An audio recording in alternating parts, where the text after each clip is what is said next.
नमस्कार दोस्तों, स्वागत है आपका हमारे YouTube चैनल ज्ञान ओके में। आज की इस वीडियो में हम जानेंगे कि केंद्रीय विद्यालय के कक्षा 1 के एडमिशन प्रोसेस में क्या क्या डॉक्यूमेंट्स लगने अनिवार्य हैं और किन किन महत्वपूर्ण डॉक्यूमेंट्स को लेके आपको एडमिशन के वक्त जाना है। एडमिशन से पहले और एडमिशन के समय कौन कौन से डॉक्यूमेंट्स की रिक्वायरमेंट रहती है, आज इस वीडियो में हम आपको बताने वाले हैं। तो अगर आप भी अपने बच्चे का एडमिशन केंद्रीय विद्यालय में कराने की सोच रहे हैं तो इस वीडियो को अंत तक देखें, क्योंकि इस वीडियो के माध्यम से आपको एडमिशन के समय लगने वाले ज़रूरी दस्तावेज़ों की जानकारी मिलेगी। तो आइए शुरू करते हैं। तो दोस्तों, केंद्रीय विद्यालय में एडमिशन की प्रक्रिया शुरू करते समय आपके पास दो चीज़ें होना अनिवार्य है।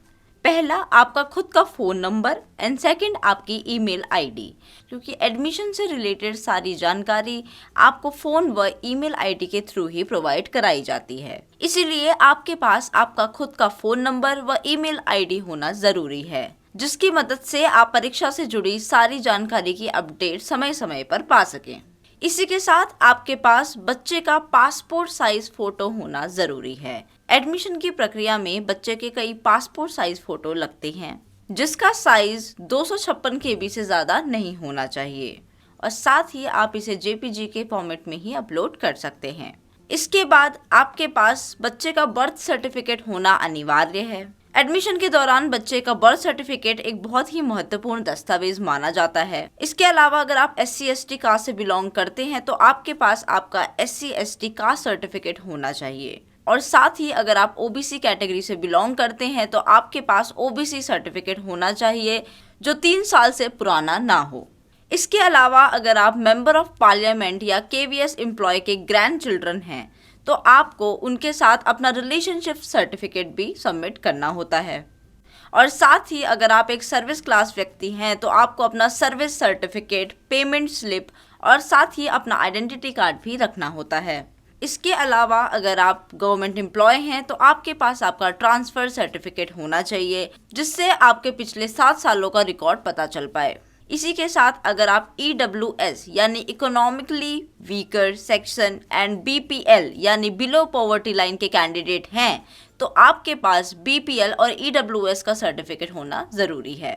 इनके अलावा भी कुछ और दस्तावेज हैं जिनकी रिक्वायरमेंट होती है, जैसे कि आपका रेसिडेंशियल प्रूफ। रेसिडेंशियल प्रूफ में आपका electricity bill, telephone bill, gas connection, gas delivery receipt, Aadhaar card, bank passbook, quarter allotment order copy, ये सभी चीज़ें आप रेसिडेंशियल प्रूफ में लगा सकते हैं। ये डॉक्यूमेंट्स पेरेंट्स के लगते हैं, लेकिन अगर आप रेंट के हाउस में रह रहे हैं तो आपके पास रेंट एग्रीमेंट होना ज़रूरी है और साथ ही आपके पास बच्चे का, फादर का, मदर का आधार कार्ड होना चाहिए। इसी के साथ आपको अपना ब्लड ग्रुप सर्टिफिकेट भी रखना होगा।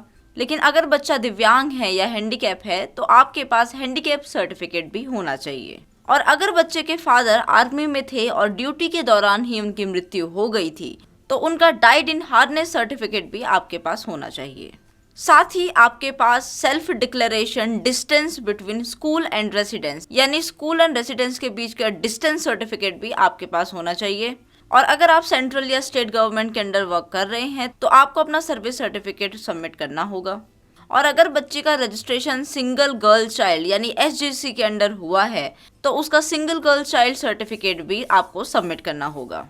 ये सभी डॉक्यूमेंट्स आपके पास डिजिटल व फिजिकल फॉर्म में होने चाहिए और साथ ही एडमिशन के वक्त आपके पास आपकी ऑनलाइन एप्लीकेशन फॉर्म की हार्ड कॉपी भी होनी चाहिए, जिसके साथ आप ये सारे डॉक्यूमेंट्स अटैच करके सबमिट कर सकते हैं। तो दोस्तों, यह थी हमारी आज की वीडियो। इस वीडियो से रिलेटेड क्वेश्चंस के लिए आप हमें कमेंट भी कर सकते हैं और इसी प्रकार की इन्फॉर्मेटिव वीडियोस पाने के लिए हमारे साथ बने रहें। हमारे चैनल को लाइक करें, सब्सक्राइब करें, शेयर करें और वीडियो के नीचे दिए गए बेल आइकन को दबाना ना भूलें। धन्यवाद।